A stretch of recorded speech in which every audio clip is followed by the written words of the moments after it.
Petite vidéo avant les vacances, on va avoir le droit de se voir à Noël. Mais attention, geste barrière, même en famille, surtout en famille. Libéré, délivré.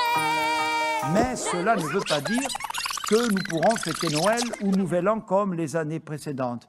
Il nous faudra respecter les gestes barrières. Parce qu'on nous répète à longueur de temps en ce moment que nous avons la responsabilité du rebond épidémique et de la troisième vague sur nos épaules. On peut juste se poser un moment pour réfléchir là? Déjà, je veux bien qu'on se contamine en famille, mais le virus n'est pas apparu soudainement comme ça au sein du domicile familial. Il y a donc au moins une personne qui a été contaminée à l'extérieur, non? Et ensuite, c'est quoi ce délire de gestes barrières à la maison? Je veux bien comprendre qu'en cas de symptômes, et surtout vis-à-vis de personnes fragiles, il faille faire attention. Mais sans symptômes et au quotidien, c'est carrément aberrant.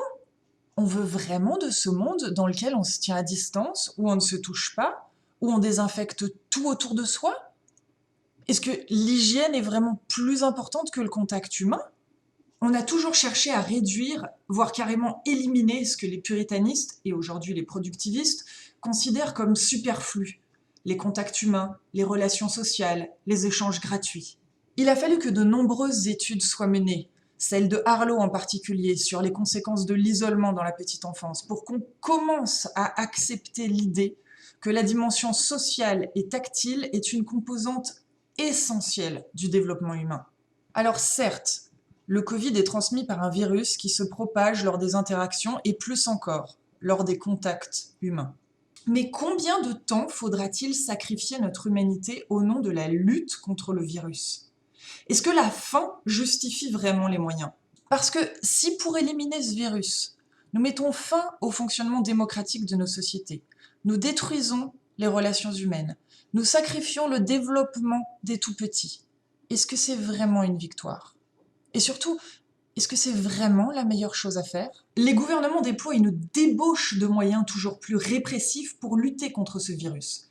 Mais ils restent totalement inactifs face à l'explosion des inégalités ou au dérèglement climatique. Les victimes seront bien plus nombreuses que celles du Covid, mais les propositions écologistes sont toujours taxées de punitives, voire de totalitaristes. Entre les péages urbains, la pression fiscale sur le gazole, à ce qu'on assiste à un retour de l'écologie punitive. Clairement, c'est une tentation. Alors, elle n'était pas partie très loin, l'écologie punitive. C'est criminel pour cette branche d'extrémistes verts, de Khmer verts, d'ayatollahs verts, de paniquer nos enfants et la jeunesse. Et il faut attaquer les idées de Greta Thunberg, non pas les idées écologiques, mais les idées de l'écologie politique extrémiste, qui sont un nouveau totalitarisme. Par contre, demander à des familles de vivre séparées, en respectant des gestes barrières, pendant près d'1 an maintenant, ce n'est ni extrémiste, ni totalitaire. Nous n'avons pas toutes et tous le même vécu, la même sensibilité, les mêmes priorités. Nous devrions pouvoir, surtout dans un régime prétendument démocratique, vivre nos vies comme nous le souhaitons. Alors on entend beaucoup l'injonction de solidarité pour nous faire accepter de manière aveugle les mesures imposées au nom de la lutte contre le Covid. Mais où se trouve cette solidarité quand il s'agit de mieux répartir les richesses pour lutter contre la pauvreté? Où se trouve cette solidarité quand il s'agit de lutter contre le dérèglement climatique pour ne pas léguer à nos enfants et aux générations futures une planète inhabitable? Où se trouve cette solidarité quand il s'agit d'accueillir les immigrés? Solidarité avec les exilés. Ce qui est incompréhensible pour nous, c'est que là, vous obéissez à un ordre. Je comprends. Vous évacuez ces personnes de façon musclée, on va dire, mais elles ne vont pas s'évaporer.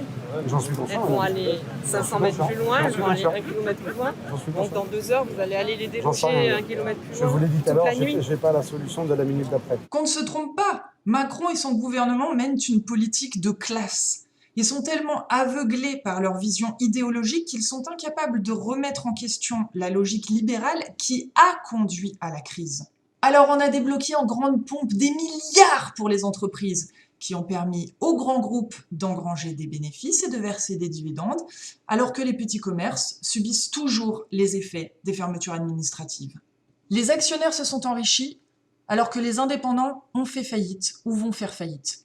Le système capitaliste ne récompense pas le travail, mais le capital. Les travailleurs sont les grands perdants de cette crise. Nous allons encore devoir payer collectivement pour les choix idéologiques et égoïstes de quelques-uns. Le monde d'après ne me fait pas rêver. Le système de santé est sous-dimensionné et au lieu de s'en préoccuper réellement avec des réformes structurelles, on criminalise les citoyens qui propagent la maladie dans une vision carrément moyenâgeuse des épidémies. Le choléra s'est abattu sur ce pays. Il n'y a plus ici ni courrier ni voiture de poste. Les routes sont barrées.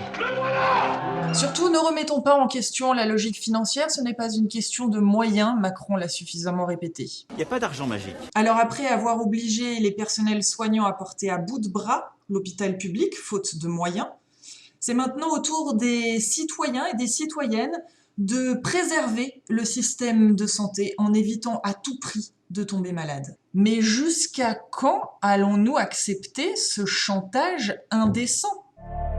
Est-ce que c'est pas le moment de dire que le problème, c'est celui de ceux qui se gavent, c'est celui de ceux qui se gavent, c'est celui de ceux qui se gavent.